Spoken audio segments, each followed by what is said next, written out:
Roger Lambert est conseiller énergétique. Il y a 2 ans, il a préconisé aux propriétaires de cette maison de faire quelques rénovations.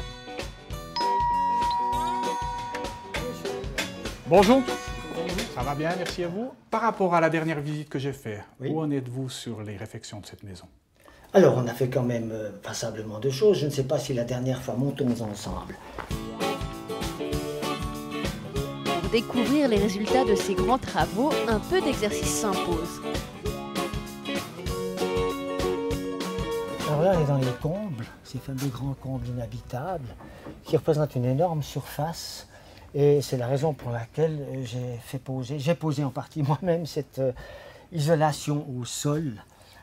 Alors je tiens dans la main un fragment de cet isolant qui a une épaisseur de 10 cm et c'est celui qui est posé sur la totalité de ce sol des combles.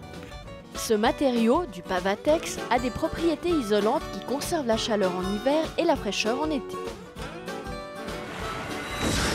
Au sous-sol, c'est tout le système de chauffage qui a été changé. L'eau est désormais partiellement chauffée par l'énergie solaire. Alors ici, vous avez donc la chaudière et le chauffe-eau, et puis depuis les capteurs qui sont sur le toit, ces tuyaux-là qui viennent dans la chaudière à eau. Et on voit ici, grâce à un compteur, les heures d'accumulation, de fonctionnement du solaire. Même topo pour la chaudière qui fonctionne, elle, au bois.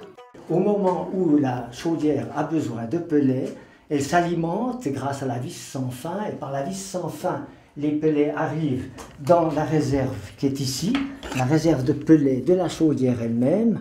Voilà quelques pellets par exemple, vous voyez que c'est tout petit. Des petits bouts de bois qui font faire des économies, tout comme le changement des fenêtres. Le propriétaire a troqué son simple vitrage contre du triple, la dernière étape d'un investissement conséquent. Bien que l'investissement soit au départ assez grand, il faut compter avec le fait que chaque année, nous avons un certain nombre de milliers de francs économisés grâce à la générosité du soleil.